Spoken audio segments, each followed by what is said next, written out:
Hello everyone, welcome to my channel. I'm Kissy. So today I'm a little excited for this message because number one, I think I found a new perspective for you to participate in the reading in a more clear way. So hopefully I'll share my perspective a lot more clearer with the visuals as they are here, but also the word that came through as I was preparing to do this reading was the word Aretuza. Now, I knew I had heard the word before, but I couldn't quite pinpoint where I had heard it. And because of that, of course, I decided to look it up, and I remember where I got it from. If I'm not mistaken, it is from a show. My God, I was obsessed with it too, but I can't remember the name of it right now.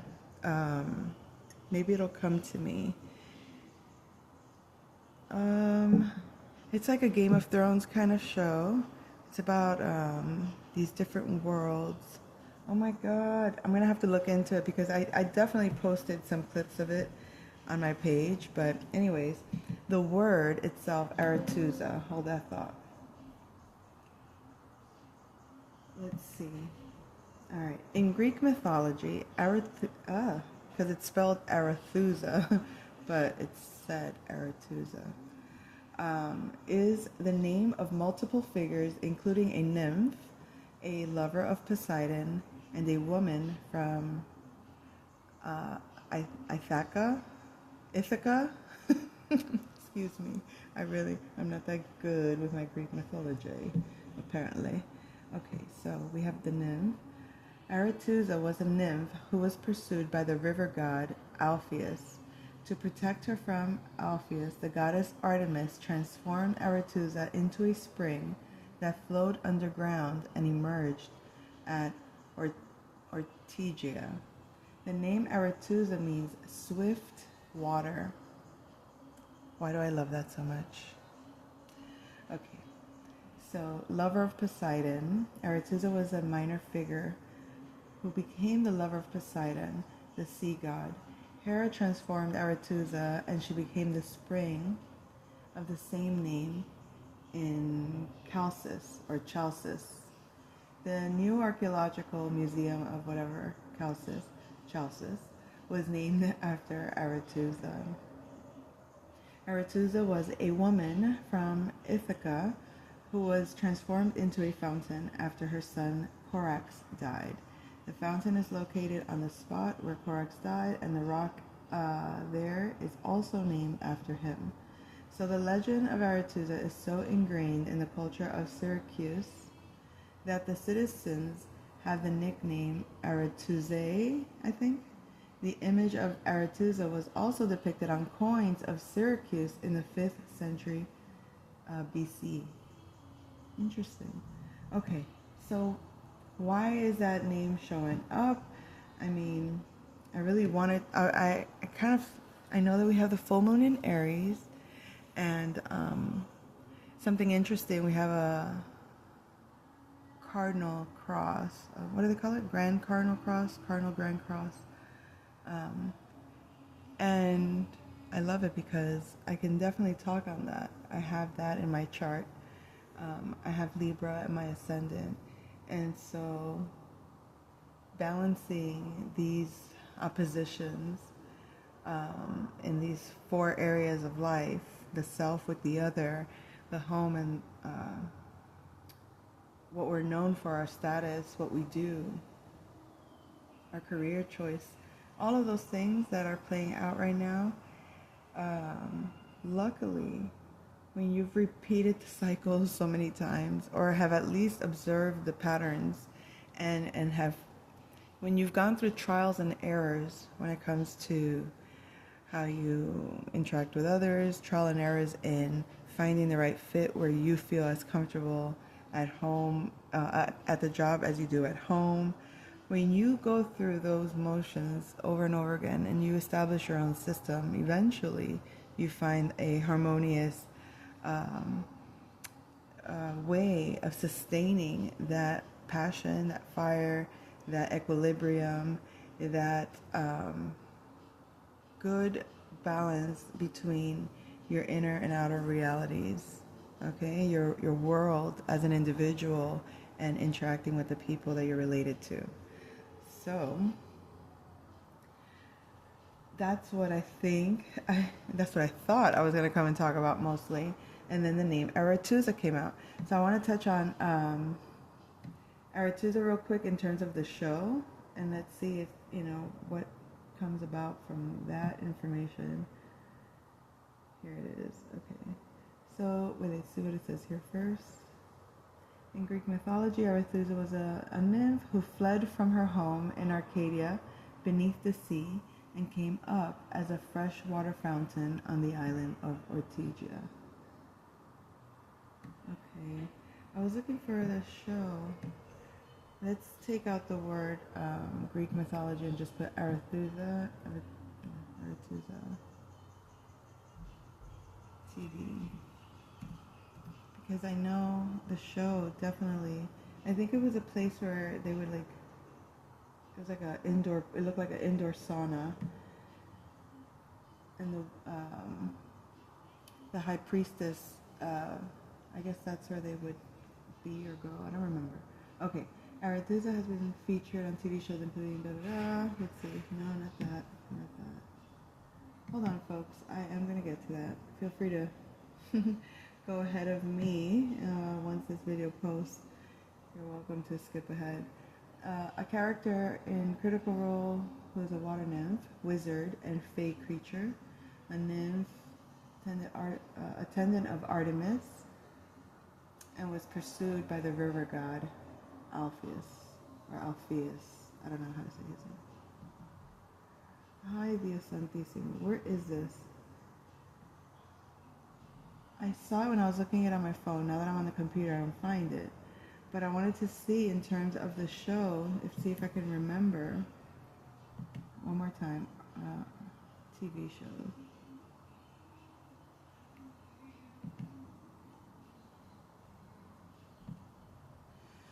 Alright, forget it, folks.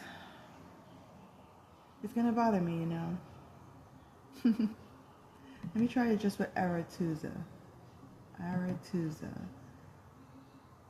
Yes! Oh my god! Okay, The Witcher! I freaking love The Witcher.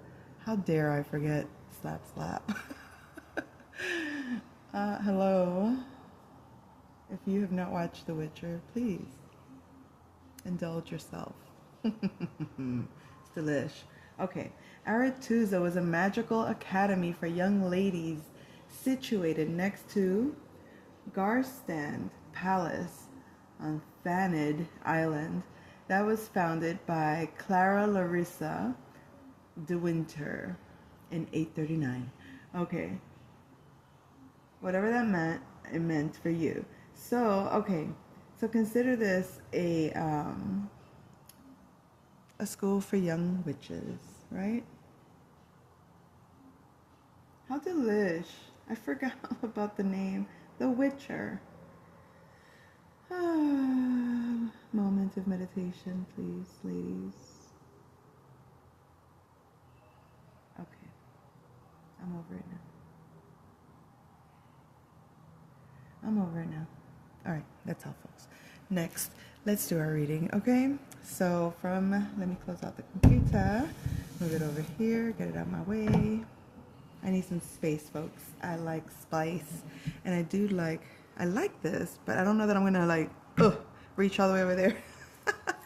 We'll see. Maybe you guys can, you see, it's like you're with me here, okay? You're seeing things from my perspective. I love it. Truly. Oh my God, stop. I'm talking to myself there, okay, folks? Telling myself to stop being silly. Yes, I am extending myself quite far here. Alert. I don't know that I'm gonna... How long can I maintain this setup? We'll see. If you see it change up, you know I couldn't keep it up. So... What's next, folks? All right, let's use the cards. Mama cards. These are my cards. All right, so I'm gonna just go like this and like that. Hi, we almost saw that, didn't we? I don't want to see it ahead of time. Okay, it seems like there's only one there, but if there's two, oh well. So be it, folks. Spirit sometimes has more to say than we expect, so we'll give it space to speak.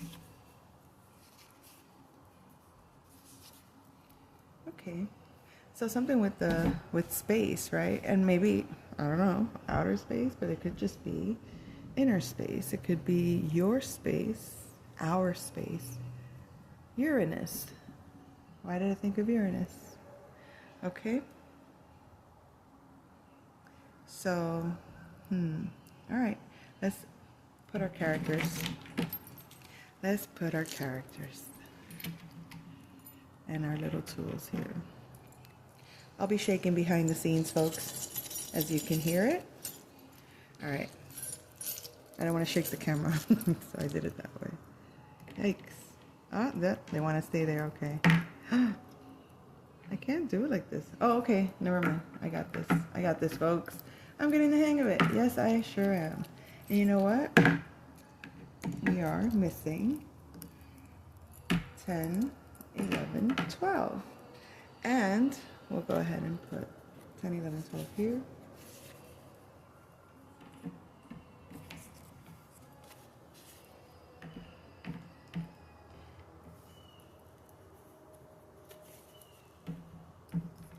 All right, scoot it, dude it. All right, they're good now. Awesome. So we got one more thing. Don't forget. Organization is key, folks. Organization is key. All right. Oh, that looks so messy. Stop. Thank you very much, folks. Don't mind a little OCDs, just a tiny bit. Maybe not. Maybe true OCD people will be like, not at all, not even close, dear, not even. Okay, fine. But, you know, consider that my version of it then. And then to my surprise, oh my gosh, she said OCD. All right, here we go, folks.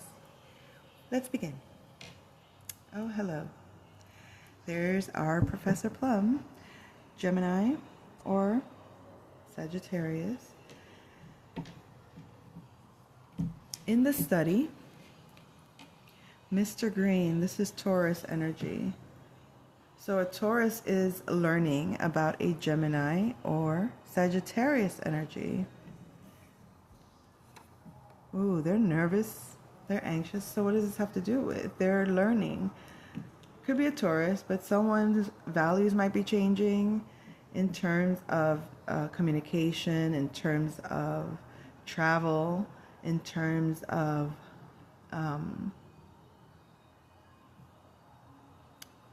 meeting their needs,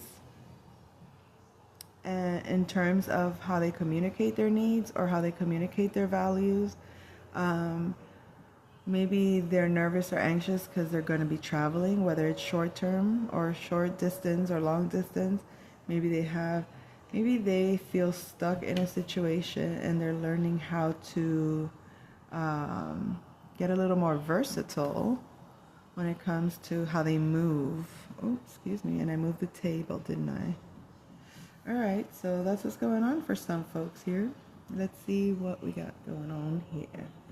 We have the wrench. So in the ballroom, we also have the billiard room.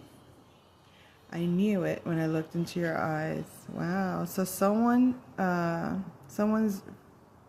fixed a situation when it comes to their emotions. They feel very balanced emotionally, and they knew it when they looked into your eyes. When they looked into your eyes, their world, it may have felt chaotic. But it created a space for them to feel like, it's almost like realizing I work, or wow, I don't know how to explain it, but like maybe they felt on some level broken, or on some level like they couldn't feel. And it's like you either help them tighten up their emotions, or you help them adjust emotionally, or but whatever it is, this person just knew it when they looked at you. They knew that you would balance them out emotionally somehow, that you would be what fixes their heart, you would be what makes them feel in love, or feel love in some ways. Oh my. Sexy. Okay. I don't know, maybe some folks are like cringy, but to some that's sexy. So I don't know. All right, so let's see what we have here. Oh, in the kitchen, we have a Leo here, Miss Peacock. Candlelight intimacy. Oh my. So a Leo is feeling very, very connected to someone in a spiritual way. They may be considering making a candlelight dinner. They may be wanting more intimacy, more connection. They want to feel this connection. They're very passionate, and this could be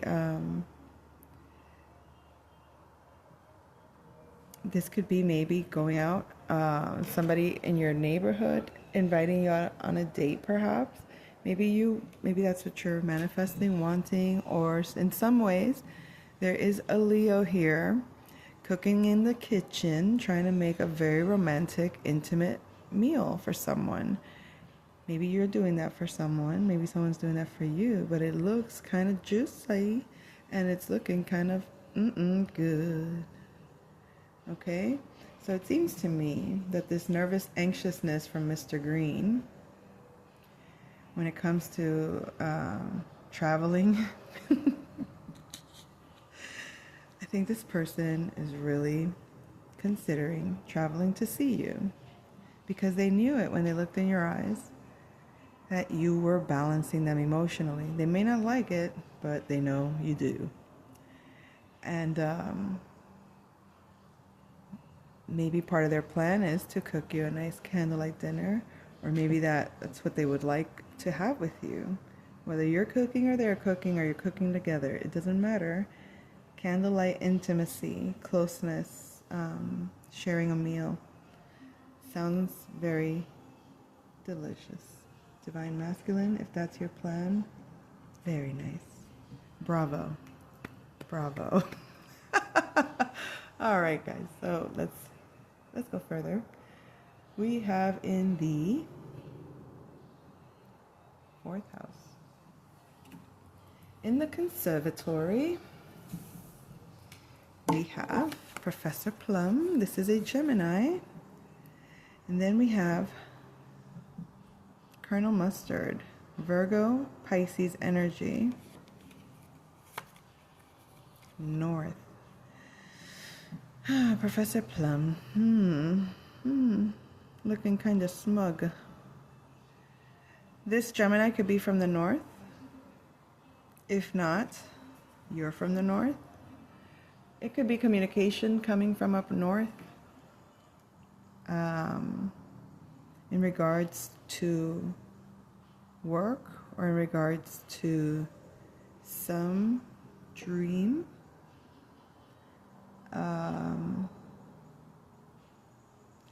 Maybe a connection that is both spiritual and tangibly physical, workable, doable, regular. In other words, somebody in your day-to-day life.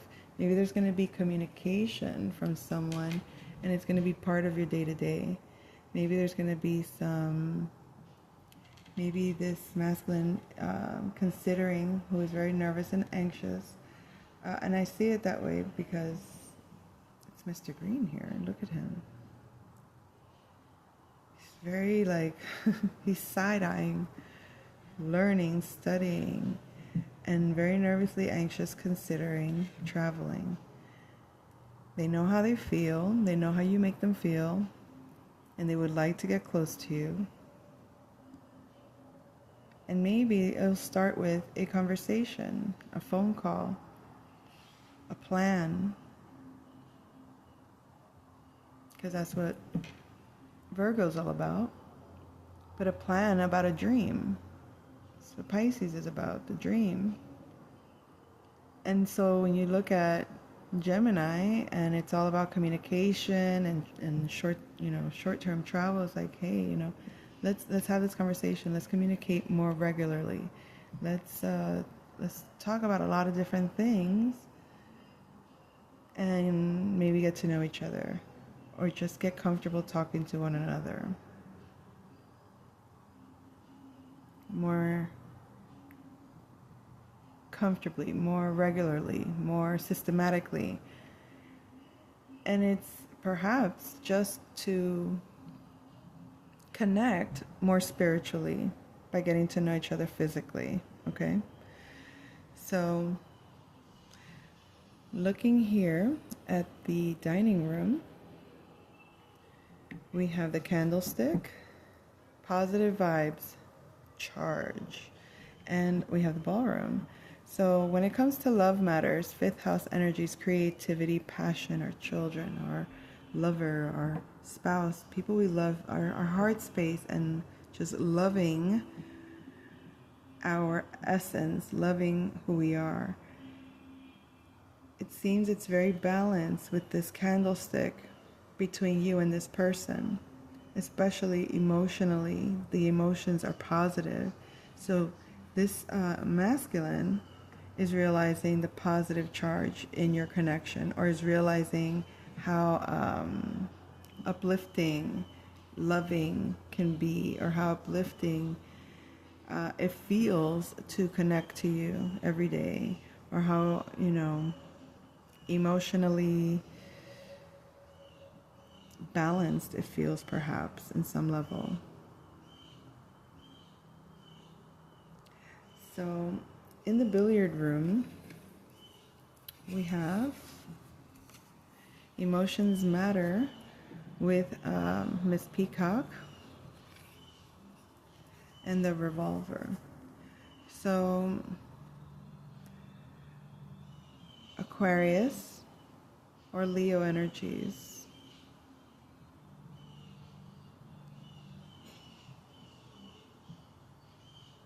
So this person is overflowing with emotions at this moment, okay? And maybe you guys are friends, but it's like from friends to lovers or something like that. Like you feel like home to them. It could have just been some kind of like a matter of status situation, or a matter of a job situation, or a friend group, or something weird, like where it started off as one thing, but now emotions matter. Now this person is really tuning into what the space of home is with you. Like they're connected to your they're connected to you emotionally. They feel it more regularly than before, where it might have been a certain connection that felt distant.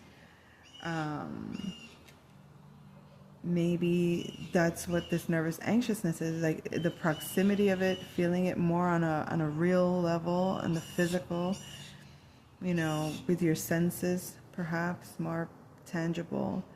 It's what the realization is for this masculine. So we have here in the library, we have a Capricorn or a Cancerian energy, Chef White. And then we have Miss Scarlet. This is Libra energy, antitrust. So someone's in a partnership with a Libra and they're not very much trusting this connection. Okay? This could be a mother figure or father figure or authority figure. Let's see. Do we have to talk about antitrust?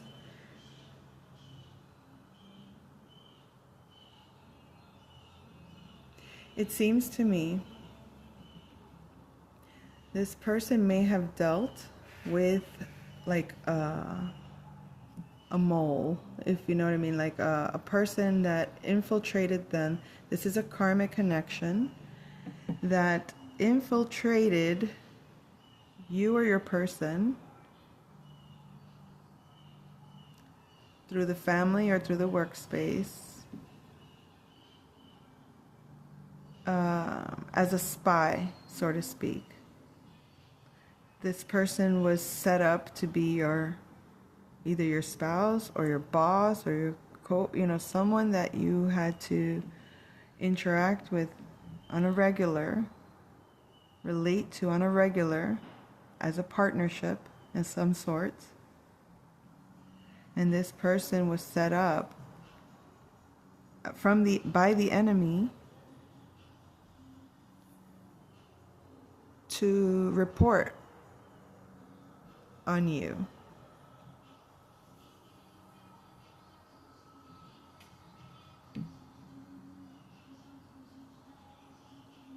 So it would seem that the nervousness of this connection and the fact that the emotions are so well adjusted and the fact that things seem so clear in terms of communication, it would present an issue for this karmic. Because the thing is, in the movie Antitrust, when he realizes she was put there to spy on him, despite the fact that she fell in love with him, despite the fact that she even tried to help him in the end, that she redeemed herself at least, you know what I mean? She wasn't a malicious person. She went in to do her job and she caught feelings, and her job was basically a joy for her to do every day. But the underlying secret apparently was that she was a spy setting him up to ensure that he goes the route in which this person that wanted to use him could have access to him, and he'll be influenced or motivated to follow, to go where he wanted him to go, or to do what he wanted him to do, to basically encourage him to continue the path that the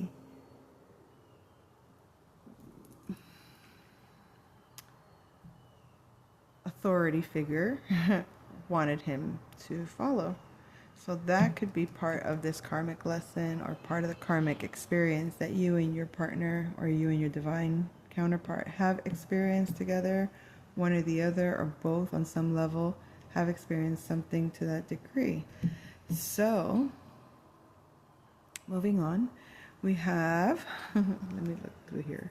We have in Aries or Libra energy, in the hall, the Handmaid's Tale, the dagger.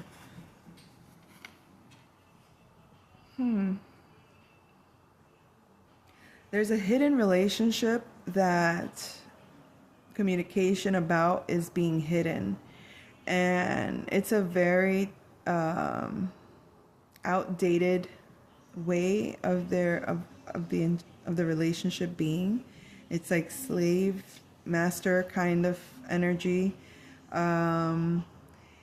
It's supposed to be like very religious in terms of the role that the woman plays and that the man plays, and that the way things are handled, and the rules are like the man makes it up and the wife abides by it because he's her king, and then they have the little maid that comes and gets used by the couple in order to produce for them the child that they cannot create for themselves. And that is being hidden for some reason. It's being concealed.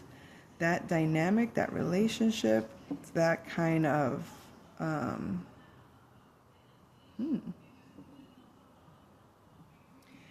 although I will say that so far, towards the end, I don't want to give it away too much, but the main character definitely escapes the prison, the community, in fact, because it was an entire, like, call it maybe like half of the country was under this kind of control.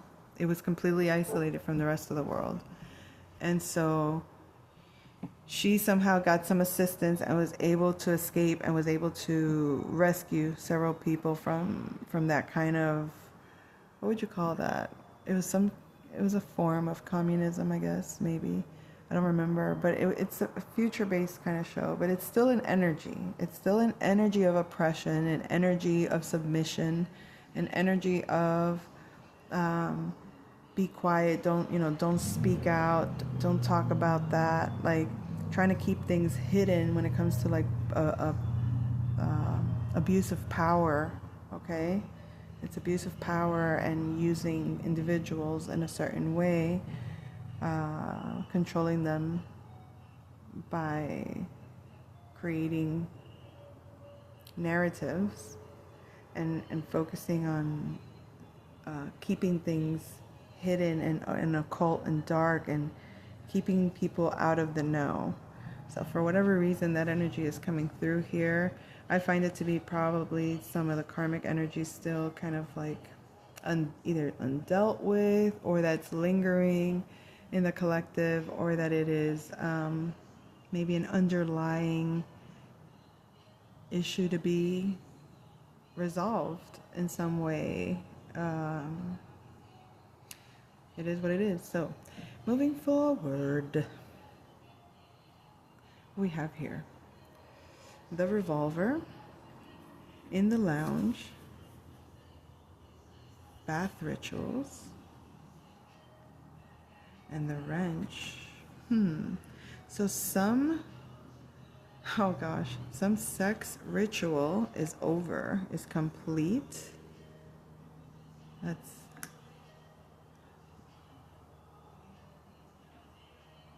This is fifth house energies.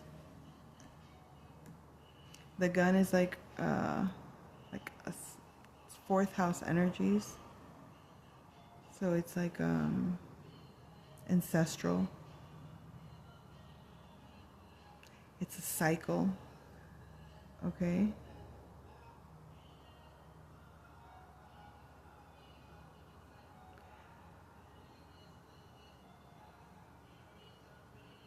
A cycle that has completed, or a lesson has been learned in regards to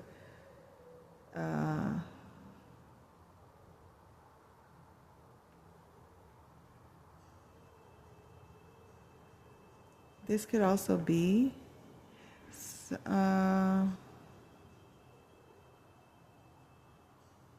for whatever reason, these either they're not necessary, or they're, whatever reason, they're completed. They completed. So for someone could have been, or maybe that's what this thing is about here, this hidden energy. And it's saying that that's completed, okay? So we can just leave it like that. Let's see what's going on here, the 10th. We have Mr. Green with the rope. The power of 3 will set you free in the 10th house. So there's a Taurus, Scorpio energy whose status is secured.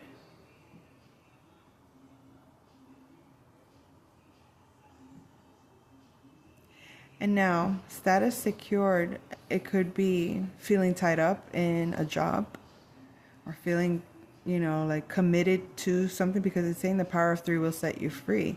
So it's like needing protection, or feeling that you need protection, or needing to feel free of this bondage.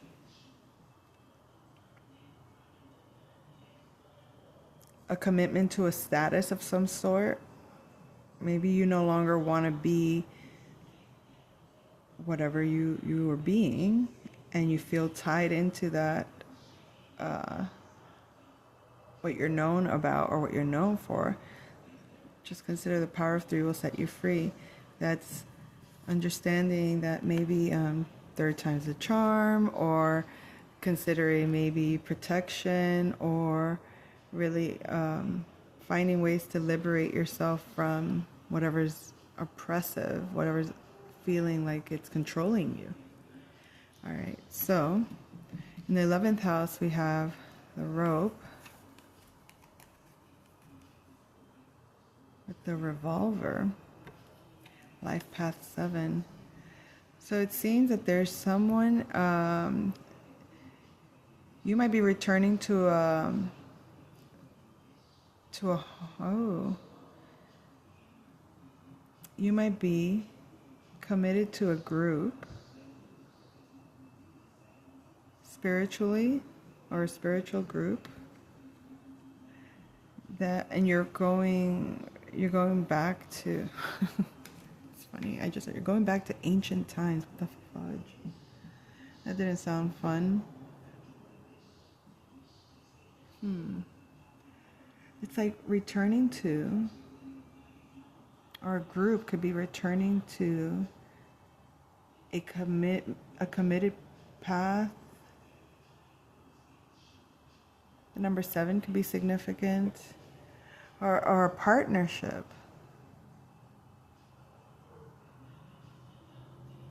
Right, take that as you will. I'll leave it like that for now.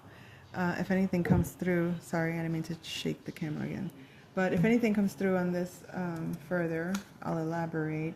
But all I'm getting is like either returning to a friend, or to a friendship group, to a commitment, someone that you were in a partnership with, someone that you want to, maybe you just want to commit to someone that you were friends with. And this could be part of that storyline we're talking about, that either you or this individual are on a spiritual path and are committing to either returning home, or returning to what feels like home in this partnership or something like that. Okay, 12th house. We have Chef White with the dagger. Life path 3. The number 3 could be significant. You could have mastered your dreams, with Chef White here being Capricorn energy or Cancerian energies. But maybe you're communicating your ambitions, or you're communicating your history, your heritage, or maybe you're getting communication from an ancestor through your subconscious.